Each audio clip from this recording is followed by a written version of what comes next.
Over the years, I've had a number of patients who have run into a really frustrating scenario. So they've been suffering with low energy, maybe some other symptoms too, and they're just really dragging their heels. They go see their doctor, they get some blood work done, and their TSH level's high. The doctor says you have hypothyroidism. Here's some synthroid. Go on this, and let's get your thyroid supported, working properly, or supporting it because it's not working properly. And so the patient's really excited and relieved. It's like, oh, thank goodness there's a medical reason why I'm feeling tired. And then they go on the medication, and then it doesn't do a blessed thing for them, or rather, it makes their lab work look better, but they feel just as tired. And there are other symptoms that are associated with the hypothyroidism don't get better either. Now, of course, there are many, many patients, many, many, many who go on Synthroid and it works well for them, or at the very least it helps. And so it's certainly a very useful medication for many, many patients. Again, in my practice, I've had a number of patients where they're very disappointed because their Synthroid doesn't help. And so the question would be, well, why might Synthroid not help?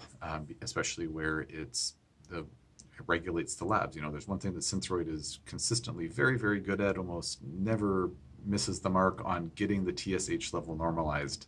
So getting things looking good on paper, but it doesn't always fix things clinically.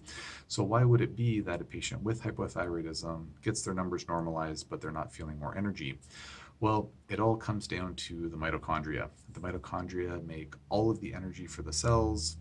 I mean, technically it's about 90%, the other 10% from a process called glycolysis, but for all intents and purposes, virtually all the energy for the cell. And so when a person's feeling tired, it's because their mitochondria aren't making enough energy. So from a thyroid perspective, the pituitary gland in the brain releases TSH, that goes to the thyroid gland in the neck, and then the thyroid gland releases T4, the inactive form of thyroid hormone, which is what Synthroid is. So when you're taking Synthroid, you're taking more T4 that's from an external source. And so that T4 then gets converted into T3, which is the active form of thyroid hormone that primarily occurs in the liver and the kidneys. Like that's where the conversion occurs. And then that T3 will bind to receptors in the nucleus of the cell, ultimately telling the mitochondria to be more active, to send signals to the mitochondria to make more energy. So it upregulates the metabolism, essentially. So that's the way it works. That's how the thyroid gland ultimately leads to more energy production, because it tells the mitochondria to make more energy.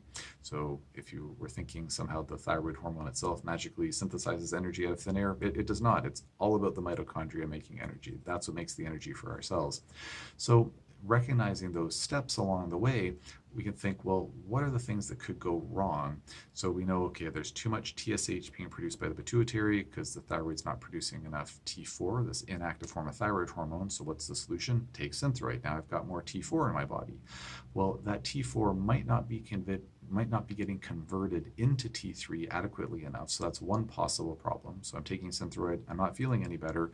That Synthroid's still going to normalize my TSH even if the T4 is not getting converted into T3. So that's one possible problem. The other problem, or possible problem, is that the T4 is getting converted into T3 adequately, but the T3 is then binding to those receptors in the nucleus of the cell saying, hey, mitochondria, make more energy, and the mitochondria can't because the mitochondria don't have the right nutritional cofactors in adequate quantities, or the mitochondria are being damaged or poisoned or otherwise negatively impacted by some type of toxic or negative influence, like a chronic viral infection or mold toxins or heavy metals or synthetic chemicals or other reasons. So those are a couple of the things that could go wrong, help to explain why a person who's taking Synthroid isn't feeling better, especially in terms of having more energy. So I hope this information was useful and of interest. If anyone has any questions about this topic or anything else, please post it in the comment section below, and I will do my best to answer it as soon as I'm able to.